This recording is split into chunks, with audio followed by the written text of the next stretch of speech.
everyone. Thank you for joining me and my panelists. They're probably just going to be sitting there making random comments or looking pretty. I'll be the one talking. Which one is supposed to look pretty? Huh? I'm kidding. Oh, no, that's a fair point. Hopefully you think I look pretty because I try, but this is Trying is the first step toward failure. Yes, Homer. Just do it. So thank you all for joining for Otaku's Guide to Job Hunting. I have presentation slides just to make it a little bit easy, but we intend to have fun. And this is an open forum, so anytime you have questions, don't be afraid to ask. My goal is to be able to help you feel comfortable when you exit, either looking at a new career, kickstarting your career, or just trying something new. Hit the next slide, please. So proof of concept, I'm not gonna read from the slide because the one thing that your school should have taught you at some point is if you read from a slide, you have failed a presenter. But in general, I have been in human resources for over 20 years now, working in a variety of different industries. I have supported voice actors, I have supported industrial organizations, engineering, manufacturing, customer service. Criminals. Yes, I have actually worked within second chance facilities where I've hired murderers, rapists, drug dealers. Everything under the sun I have done. So good, bad, or otherwise, I have been in the industry and I have seen everything. Next thing, I have worked in almost every state in the country. So I have had the opportunity to Not physically. Not physically, but even like virtually. So I know all the employment laws for different states throughout the US. So if there's a specific state, if you don't live in local areas, I can give you hints there, as well as I understand how employment law even works for other countries such as Canada, England, Japan, and everything like that. I am actually an expert in diversity and hiring inclusion. So I understand the expectations of being able to work in areas where you have religious diversity, sexual diversity, mental, physical diversity, or any kind of disabilities. So if you have any questions or need any feedback on what is a common issue right now of mental health, I understand how to work within those industries or work within those areas and give you hints to be able to help with understanding how to communicate and connect with employers as well as your peers within the employment industry. Last, my online screen name is Cruellica Kain, and I will get into that for social media later. But I am one of the co-founders with my husband of Creativity by Design. We actually do a lot of different support. Our motto is we educate the community through entertainment. Or also have fun while being the best. Yes, have fun while being the best. And what we try to do is we help different local businesses as well as larger organizations as needed with human resources support, business development, marketing materials, and also we actually have a YouTube channel where we have fun reviewing different tokusatsu, which is Japanese special effects costumes, anime, as well as movies. So, and then doing convention coverage. So we have the full gambit, so we definitely try through everything there. Same thing, lastly, because this is Otaku's Guide, I have been an otaku since 1994 because I am super old. I'm only 27, but I'm super old. I'm really not 27, I promise you. I wish I was still. That's been a long time coming. So next slide, please.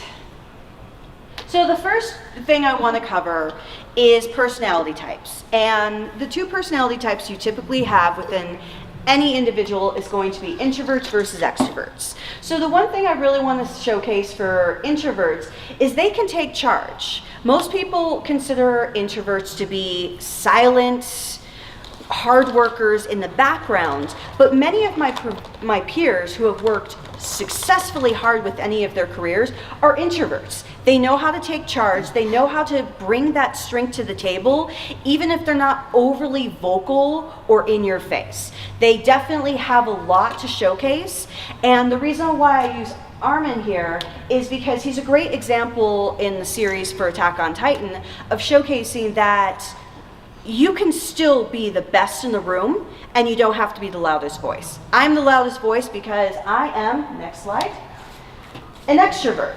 And extroverts get called out a lot of times for not showing compassion. Most people have that assumption that extroverts are the ones that are loud in your face, tell you what to do, control the room, control the narrative. And that's not solely true. Within an employment environment, or even looking for a job or being that interviewer, you can be the person that shows compassion, which Tanjiro is a great example of that in Demon Slayer. He is overly compassionate and he's able to connect with people just because he demonstrates how hard he works for the greater good. And I think that's For the always greater important. good. Yes, honey. We're not talking about that movie. Go ahead and hit the next slide. So I first want to start with the elephant in the room that everybody has a question about, and that's voice acting, 9 times out of 10. Voice acting careers are great, but if you want to be a voice actor, you have to be prepared for a lot of rejection.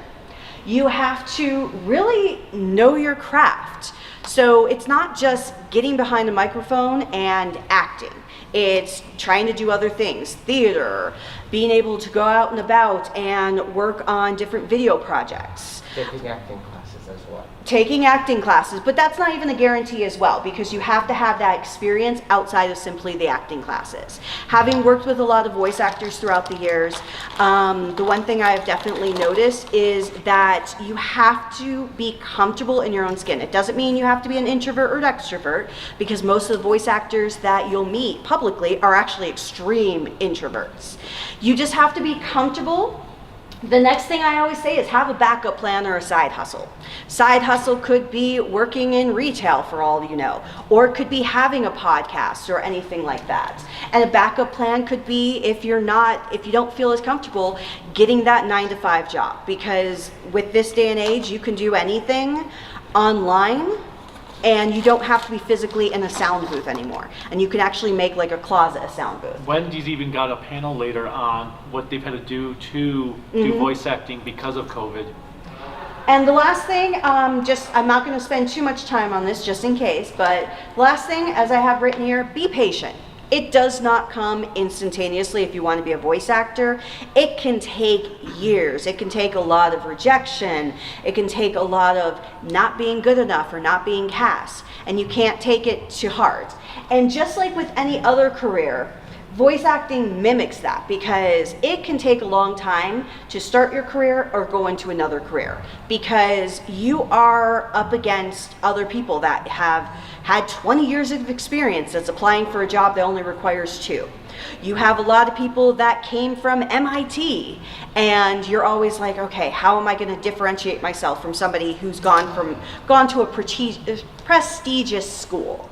And that's not all that it's about. It's about trying to connect with others in the community. Can you go to the next slide? You're done with the voice acting? I said I was going to be quick, because not everybody's here for voice acting. So this is the biggest thing I want to talk about, social media. This is the elephant in the room for most, if not all, people. Just to be quite honest, I have actually over the years had to fire a lot of people for their social media presence. And it's what they post, it's how they post it, and how it reflects on an organization. Technically, you could say it's illegal, but everything can be illegal in regards to how you do it. But if you represent a particular company, especially if it is a Fortune 500 company or a Fortune 100, like Kroger, for example, or Target, you have to be careful of how your social media presence displays what you do, because those organizations have a very high caliber of what their expectations are.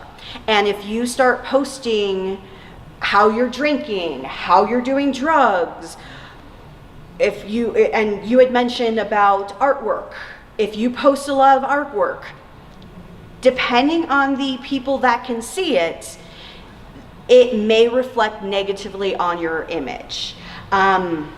Yes? First Amendment right only protects you from a government, not from private entities. That is exactly it. There's that, and they also don't protect you from consequences for what you do. That is exactly it.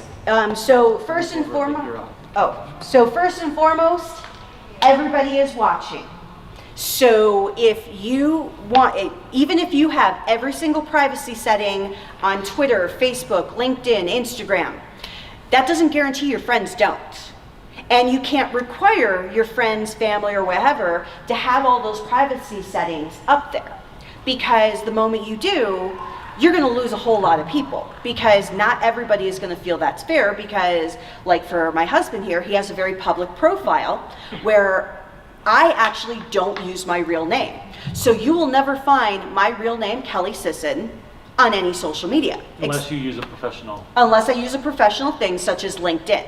And that is because I don't want anything being attributed to me online. So to protect my privacy and to protect your privacy, I would definitely recommend not using your real name. Using an avatar name and an alias or whatever you feel comfortable with.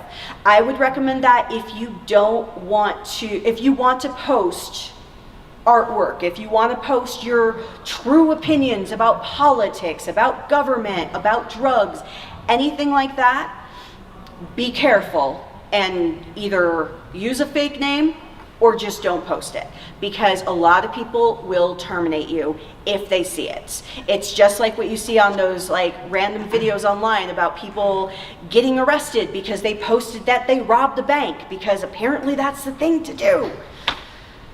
Okay, and I've had that happen a few times. So that is my biggest recommendation to protect your online presence. Well, and then also in the industry, like, because I'm also a teacher, I don't want to use my real name, because say like a student finds me and suddenly someone sees like, oh, there's a student on that person's profile that's a teacher, because of all that stuff, thanks to other teachers ruining, especially being a guy teacher, there's more scrutiny and everyone's looking at guy teachers like going like, what are you doing to little children, when that's not even the case.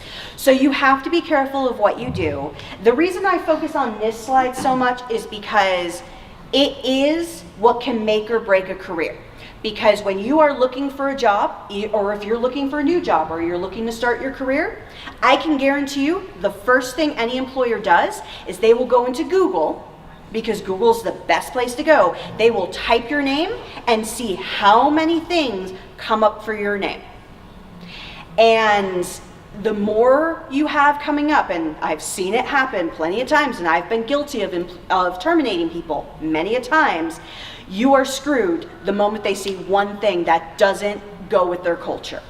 And it's unfair. I am not going to say it's fair. I am not going to say it's right. But we are in a capitalist society here in the United States. And Canada is actually very much the same way. Japan is starting to go that way as well. Where if you post too much under your real name that doesn't fit their narrative, they're not going to hire you. They're not going to waste their time, because they have a long line of candidates that they can go to that are going to play the political game. Middle East are doing that as well, because their security is really up right now, yeah.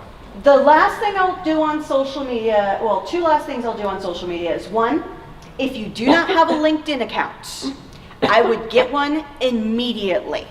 A LinkedIn account is a great way to have an online resume where you can post all of your interests, all of your experience, all of your work environment or work narratives, all of your qualifications, everything. I would do a LinkedIn account, and if you all want to search for me on LinkedIn, I'm under Kelly Sisson. My last name is Sisson.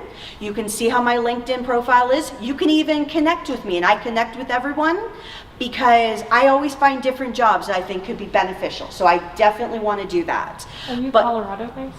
yeah. Yes, I'm here locally in Colorado. What's how do you spell your last name? Sisson. Do you have a business card? I don't have a business card with my name on it, but I can give it to, if everybody wants to come up at the end of the panel, I can give it all to you then as well, so you can connect And with we me. do a business card for like channel on the website and Yes. stuff with So- my name on it. Yeah, and my name is on our website too, so you can always pull it there, but I can give it to everyone afterwards. But LinkedIn is a great way because they are also an adaptive tool that you can connect with employers directly. You can showcase what you've done. And if you volunteered at an anime convention, you volunteered anywhere, put that on your LinkedIn account. Most organizations love to see that you're giving back to the community. They love to know that you are doing different things, that you are volunteering, that you're supporting other organizations. And if you don't volunteer for an anime convention, volunteer for a nonprofit organization like the Boys and Girls Club, Habitat for Humanity, the Humane Society. I know it takes a little bit of time out of your day, but definitely think about getting involved with nonprofit organizations, because companies love to see that, because it shows that you have an interest in the larger picture than just a day-to-day job.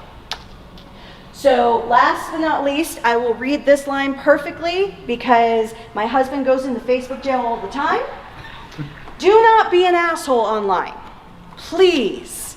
If you get banned a lot, as he does, you will have a hard time finding people. That's why I'm happy he doesn't use his real name.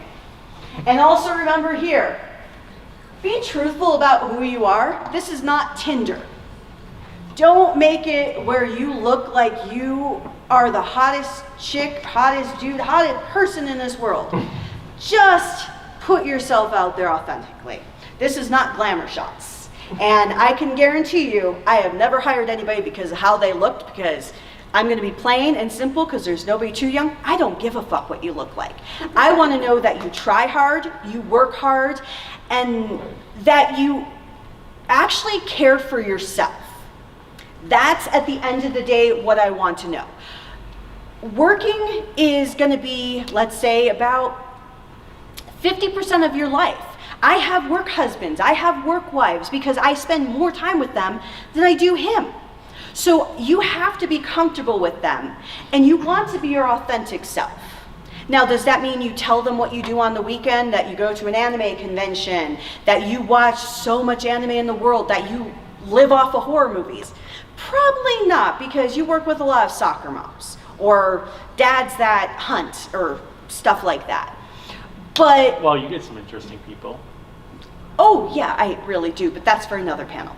Well, no, I'd do it. so there was one guy she works with at Lockheed Martin, one scientist. He's like, I'm working here because I want to be here when they build the first Gundam. Yes, so you get that. Unfortunately, I they've know done about that, and it's in Japan. No, that's not an actual working Gundam. This is a working, because my company is actually building the first colony. So that's how it is. So go to the next slide. But So- you didn't read the, I don't know who you are, but I will look you up on LinkedIn and I will find you. That is very true. So education crunches. How many people are currently going to school at this time? Cool. And doesn't mean anything, because a lot of people go back to school as well. Depending on what you go to school for, and if you have friends or family at the same time, that's important. Be careful of what you go to school for. I hate to break it to you, but if you go to school for an art degree, a history degree, an English degree, they're as valuable as the sheets of paper they're written on. They do not mean anything. And I'm sorry, for anybody who does have it. I have a graphics design But assist. okay, so I have, Film the and- other thing that I was going to say, my bachelor's in fine arts, but that allowed me to then do master's classes to get a master's degree for teaching Yes. elementary education. But if you're just going for a bachelor's degree, I hate to be mean, but unless you plan on being a teacher, they're not valuable for anything. And this is not to say to go back to school, so please do not say, oh shit, I got an art degree, I need to go. This day and age, do not waste all of your money going to education or going to school if you can help it. It's a terrible thing, because I am of the generation where I was told by my parents, by my school counselors, by my teachers, if I didn't go to did not go to school and get a bachelor's degree, I would never have a valuable job. I would never have anything in my life. And in 2021, I can tell you that's a bold-faced lie. I have a degree in pre-law. I have a degree in supply chain management. I have a degree in human resources as a master. I have a degree in education. Do I use any of them for what I do for my day-to-day work? Not at all.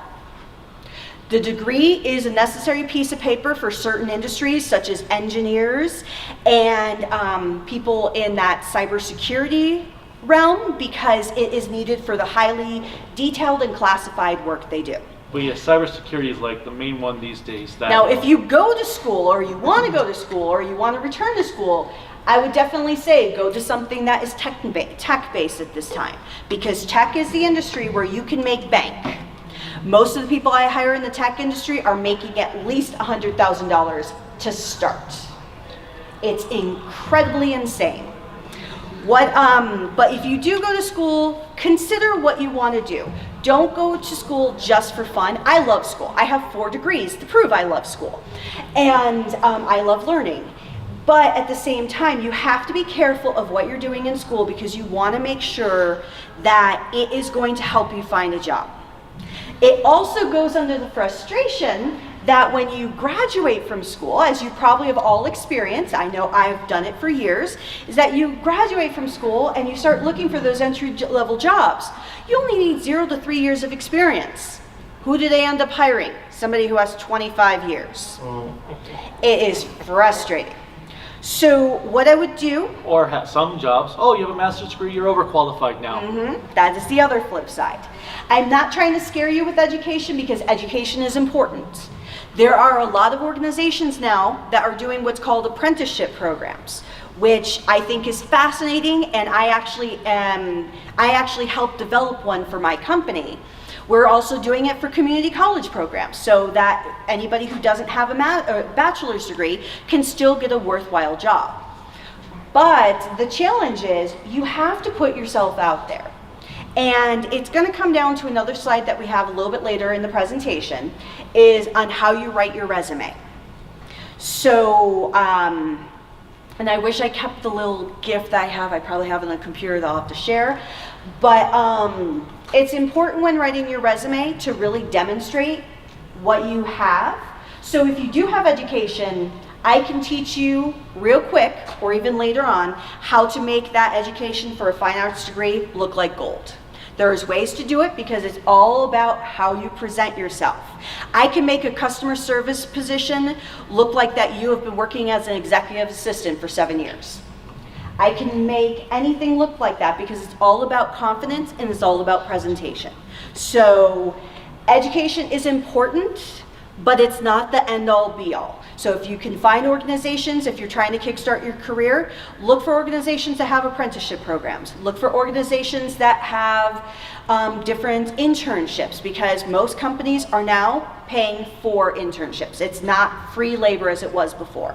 Yes, my dear. Oh, no, you just answered it. Yeah, it's not free labor, I've because been seeing a lot of free internships, and I have a family that I have to support, so. that is the problem. Yes, my dear?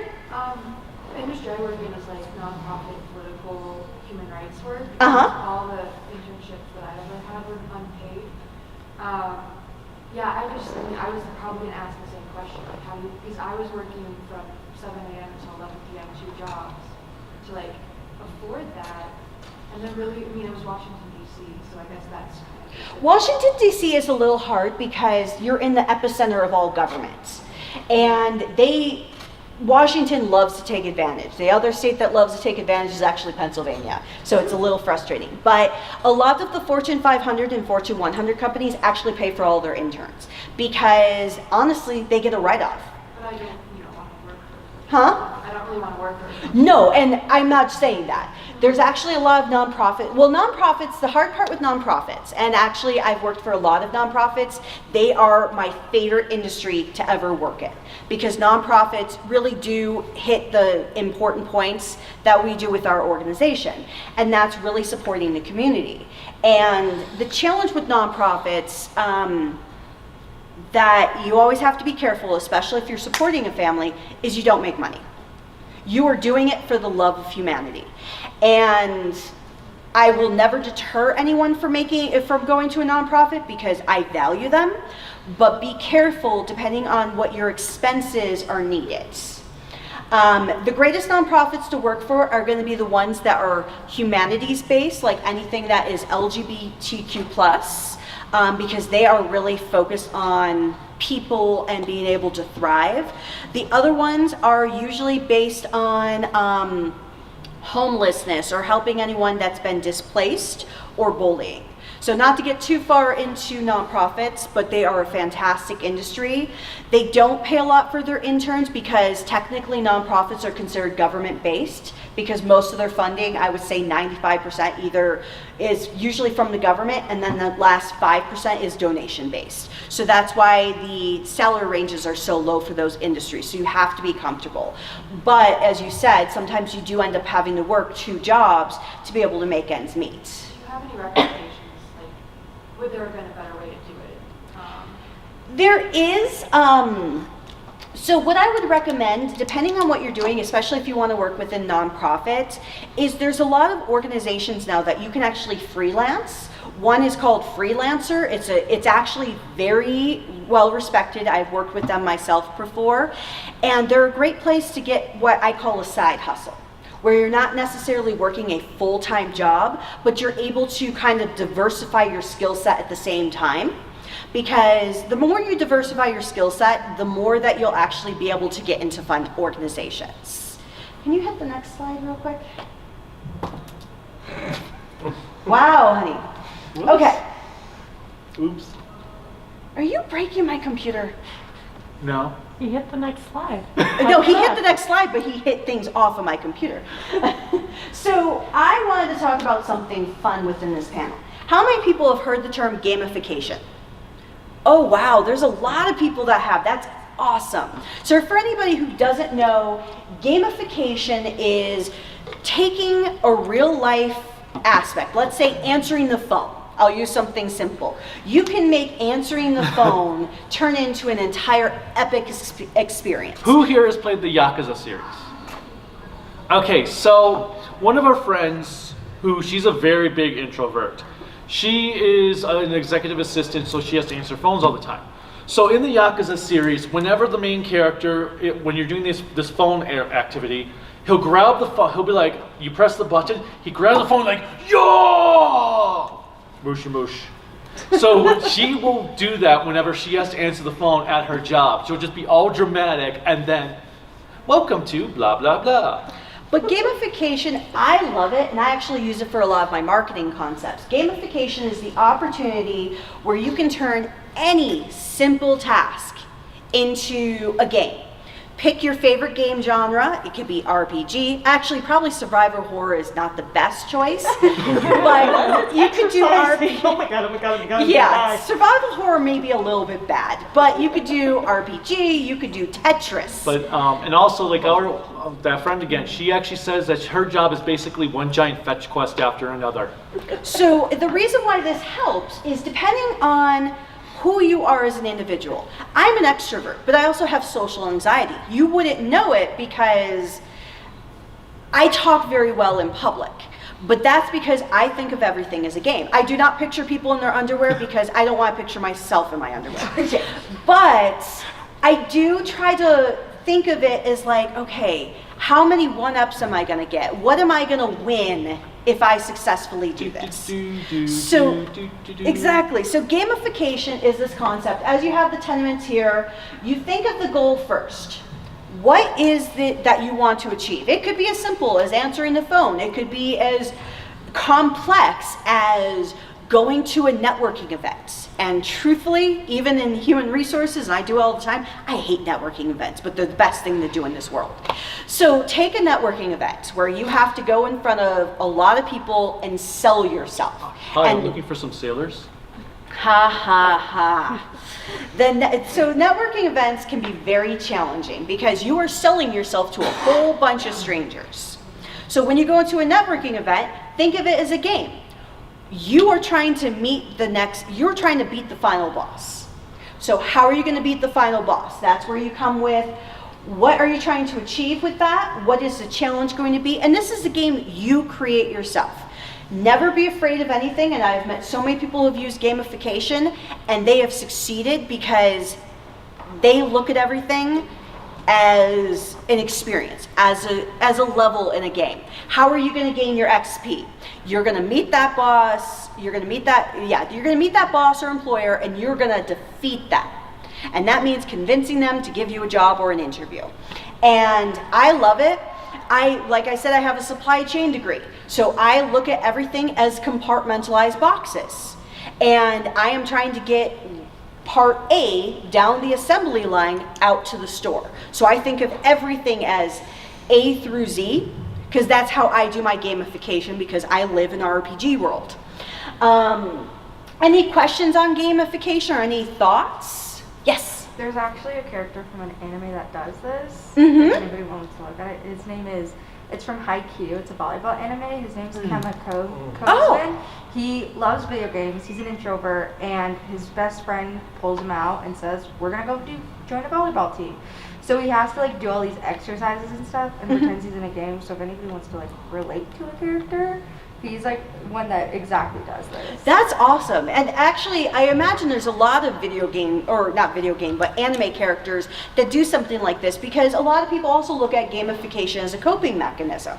How do you handle going into a situation that you feel absolutely uncomfortable and you're afraid of failure? So there's also, for the Yakuza video games, there's one of the latest one that they turned into a turn-based RPG. Normally the game was like brawler style. Well, in the latest one, the main character Is delusional. he says, "Oh yeah, I just look at every fight as if I'm reenacting a turn-based battle from Dragon Quest." And that's how they got around with having the game in turn-based combat, is he's just imagining everything is a turn-based RPG. So I enjoy it, and I think it's an important aspect. If you ever want to learn more about it, there's tons of websites out there. I actually love the Dummies series because they make it entertaining as you learn. So I have the Dummies guide for gamification, and it's so much fun. But definitely recommend looking this up and trying to implement it into your own life. Has anybody done that here, for anyone who knows? Yes, you first. So it wasn't necessarily goal-based, but I work in IT, and for a while I was working for a healthcare company. I was not passionate about healthcare at all. I was just there for the tech.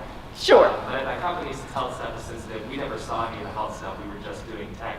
And so I started thinking of different anime that have like these big dystopian tech systems, like the civil system from Psychopaths. Yes. Like when a network router went down, I'm like, well, I gotta get that back up so that the dominators work in that area. See, that's a great way of looking at it. Anyone else? Oh, did you have one in the back? Oh, okay, go ahead, my dear. Well, I tried it with exercising, like getting on an exercise, and so like I have done the Switch ring adventure stuff, but mostly I've tried it with that, but it's always the goal and reward that I have Yes. trouble with. No, and it's hard. So when you look at the goal aspect, not to put this in the school terms, because I think we're all triggered by how many papers we had to write for high school and college, but think of it when you had to write your thesis statement. You have to write what the purpose of that paper is. What is the overall thing that you're trying to communicate? And then you have to kind of pare it down throughout the process. So think of the goal as, let's say, you have a simple goal as you want to get a job or you want to get a new job. That's your goal. The next thing is, what kind of quests are you going to take to get there? That's how I always look at it. I even do the same thing when I'm hiring for someone. I am looking for, well, I currently have like 500 jobs under my name, but I'm currently looking for a systems administrator. I'm looking for someone who has just graduated school as a systems Or you admin. have that one guy that wants a rancher or a farmer. Yes. One other thing, hiring managers are delusional. Just going to put that out there. I have a manager who wants somebody who's been a rancher or a farmer, and another one who's been a musician. Where the hell am I going to find that? So if anybody's been a rancher or a farmer, please let me know, because I might have a job for you. But so with that, think of it downward spectrum of what you're looking for. Your goal is to get a job.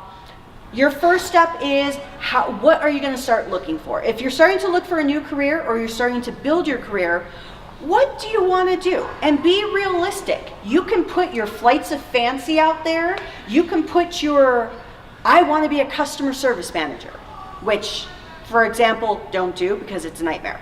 But put your flights of fancy, put that all out there of what you want to do with your life. What is your ultimate goal? And it can be just to gain a paycheck.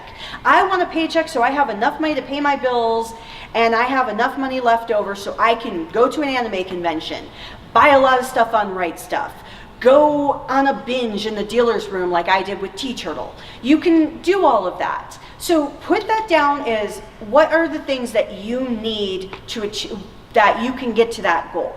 Then just put the challenges out there. Your reward is money. Your goal is a job, your reward is money. Meet the two in between. That's all you have to. You don't have to make it difficult. You don't have to make it complex. Make it fun, because it defies the point, as you did. You did the dystopian world. I love that, because I would have never thought about doing a dystopian anime. So I'm going to have to think of that the next time one of my managers destroys me. But have fun with it. Don't be afraid of making it, because at the end of the day, you're the only one who knows about the game you're playing. And if you think about it, as we are all kids, who has played the game of life? I personally still play that game. Which life? The real life or the board game? The board game. They got it. But I still love the board game of life. It is so not realistic, because one, they're fake people, but two, I wish I could spin the wheel and get a 10 and go down the steps to getting like a free job without any effort at all. But playing that game... That's called nepotism. Yes, it is. Well, everyone gets to retire. Well, exactly. And that's the best part about it. But I look at that as the perfect example of a real world gamification. It's something that you play as a family and you get to experience this game. But in all honesty, gamification is yours and yours alone, unless you want to share it with other people. And if you do want to share it with other people, you can make it a whole campaign like D&D, except without the orcs and everything. So next slide, Heavy.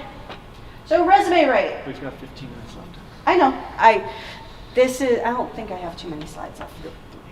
Okay, they're easy, because one of them is a Q&A slide. So resume writing. Who likes writing resumes? Please raise your hand.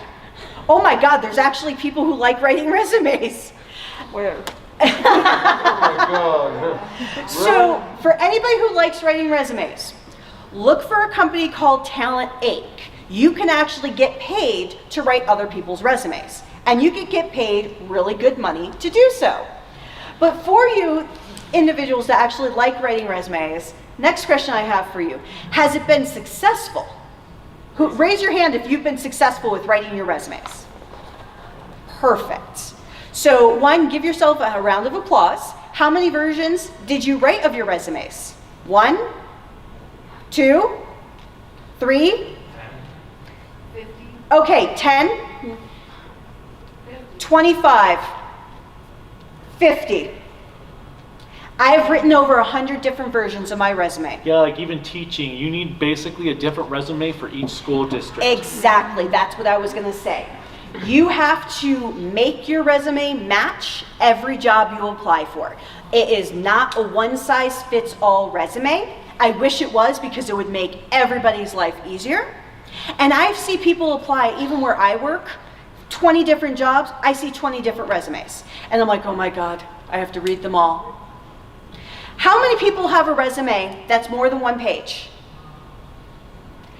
How many people have a resume more than 2 pages? Okay, first things first. You wanna know how long people take a look at your resume for? 15 seconds. If your resume is more than 2 pages, you can't have it that long. You have to pare it down. Ideally, an employer wants 1 resume. Unless you have worked, one page, yes. Ideally, 1 page, 1.5 at most. And how many people put more than 10 years of experience on their resume? Believe Nope. it or not. Nope. Well, mine is actually 1 page with over 10 years experience. Okay, I'm gonna teach you all an important thing. If you're over the age of 30 or beyond, put 10 years, because you will age yourself out. Because in this market, if they can see how long you've worked, you're either too old or too young. If you are less than 10 years of experience, that is not a bad thing. Get some nonprofit experience volunteering. You want to be able to bulk up your resume and show, even if you did this in high school, Show that you have had strength of will to working, but you only want to go 10 years. How many people have made the mistake of putting their birth date on their resume? Please don't. It is actually a discriminatory practice, and the company is not allowed to hire you because it could be considered discrimination. How many people have put their photo on their resume? Thank God. Never put your photo, because you do not want to check those boxes. Because as you've probably heard, there's a term called affirmative action.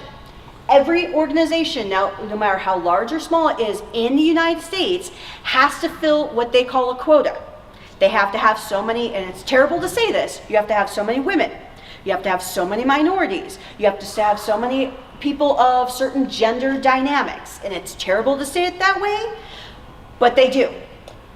And you do not want to be a statistic, because it's a terrible way to get within an organization, nor do you want to be hired for something other than what you value, which is what you bring to the table. So never be afraid to put what you do there, but don't put your picture, don't put your birth date. And then last, if you just graduated high school within the last 4 years, fine, put it on your resume. Don't put high school education if you've been more than 4 years out. And if you are, once again, over the age of 30, do not put what year you graduated high school. Companies don't care. They can verify that after they employ you. But you don't want them to age you out. For example, I had somebody who graduated high school, or who graduated college in 1969. They're super old. It's terrible to say it like that, but they are. How long are they going to be working for me before they retire? If people retire still these days. So you have to be careful of those specific things that you put down. The other thing on a resume is keep it short and simple. That's why they recommend a page if they can, 2 pages at most, because you don't want to go through every single thing that you've done, but you want to make sure it counts. Now, if you want to go through every single thing you've done, that's when you go back to LinkedIn. You can go till you were born practically on LinkedIn with your experience. Nobody's going to fault you there. But if you do it on a resume, they're not going to look at it. If I see somebody who has 4 pages on a 4-page resume, I don't have time. I got 300 candidates I need to look for, and they may have everything I'm looking for as a candidate. I can't do it. I don't have the time to go through 4 pages, so you have to be conscientious of it. Can you go to the next slide real quick? So job interviews. I'm going to make, okay, perfect. I'm going to make this my last topic, which it actually is my last slide. No, it's not. It's your second or third. Well, okay, well, I'll make this easy. How many people actually like job interviews? Anybody actually love doing job interviews? So 1 person. Do you feel like you're successful with them? Yeah, it's a challenge, but very successful. That is an important thing. It is a challenge. So that's where you can also bring gamification in. Everybody is nervous during a job interview. Even the interviewer is nervous because we're meeting somebody for the first time. As well as for an interviewer, we have met with 30 people. Some of them have driven us nuts. Some of us have scared the hell out of us. Or we're like, okay, we got 20 positions, we need to be fair. And you get nervous because it's so much pain and torture and fear because you're putting yourself out there to a complete stranger. You're selling yourself. Who likes selling themselves? And that sounds terrible to say it like that, but who likes putting themselves out there? So that's good, but it's a scary thing. That's why you have some people who can write really fantastic resumes, go into the interview and trash it. My husband here is a perfect example. No, we have talked about this. He has went to 397 interviews. How many jobs have you got? For a full-time teaching job? None. Okay. Not everybody is meant to do interviews really well because it's like taking a test. I use these because these are the funny things I've heard here. First one, I got an expensive hobby, so I wanted to make more money. That's exactly what people want. I want money. I don't care what I'm doing half the time. I want a job. But you can't say that. You have to be positive. Now, what I've done to make myself successful during interviews is I've smiled. I have been positive, and I looked at it as, you know what? This is a great opportunity to get to know somebody. Even if you're an extrovert or introvert, it's a great chance to just meet someone and get to learn more about yourself at the same time. Because I can guarantee you, the hardest thing about an interview is not that you're selling yourself to another company or that you are begging for this job. It's getting to know yourself. 3 tips I have for an interview that I have everyone that I love to have them take home. Know what your greatest strength is. Know what your greatest weakness is. And know what you have done to challenge yourself in an organization or in school or anything like that. Because, for example, all employers are going to ask, what have you done where you've had to deal with conflict? And you have to think, sometimes on the spot. So I always recommend practicing beforehand.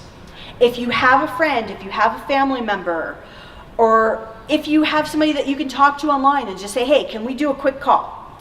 Practice your interview, those 3 things before you have an interview, and you're going to be successful, because that's the important thing. The other thing I recommend outside of those 3 questions, everybody has a LinkedIn account. Employers, candidates, everybody. If you get the employer's name, look them up on LinkedIn. One thing that got me my recent job is I knew everybody on LinkedIn, and I was like, it's awesome. You've been with this company for 20 years. What has made you successful in this job? And it has given me the opportunity of saying, I've learned about you. I've learned about the company. I have an interest in what you do. Please have an interest in me. And second thing, read your resume before going into an interview. Because there are so many times people forget what they wrote on their resume, and the employer will ask them, well, what did you do here? And you're like, If you take too long in pausing in an interview, it can actually be a death sentence. Don't mind thinking. Nobody wants a crack answer where it feels fake, but if you have to think too long, most employers will lose interest. So be careful of how you do it. Any questions about interviewing? Yes. So I'm not great at interviews, but I'm normally not too bad at them. But the worst interview experience I've had was one of those online ones where it actually records you and it pops up a question, you have to respond to it, you don't get to pause or anything. Nope. What is your opinion? I froze up on one of the questions. After a few seconds, I just X'd out. I didn't finish that interview. So that was my experience as a candidate with that. As an HR person who hires people, what's your opinion on that kind of thing? I actually hate those things. Those I actually feel, depending on the industry that you're working in, and usually it's a lot of the tech industries like Comcast and things like that do it, certainly. And so I avoid them. As a candidate, anytime I've had to take a test like that, I avoid it because in my moral compass, if you're going to expect me... You have a moral compass? Yes, it's very small because as a business person I have no soul. But I refuse to take any tests like that because that's a weeding out option. The city does that too. Yeah, city is not as bad. City, I've seen those are actually very easy compared to what you're talking about. If you get a company that's going to make you take a 30-question test before you can get an interview, weigh your options if you feel comfortable doing that, because it literally is weeding you out from everybody else. And that's all it is. They have not looked at your resume. They have not considered you as a candidate. They're doing that to see if you have the interest level to take a test before you can even apply. So I would recommend not doing it.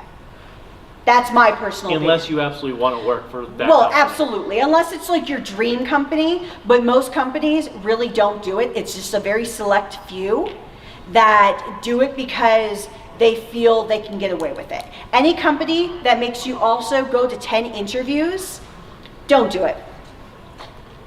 Don't be fair to yourself. Yes? Amazon, at least certain jobs at Amazon, because I did that just recently. Yeah. Amazon is a nightmare. Go ahead to the next slide. So last thing, I love Hell of a Boss, so I had to put this up here.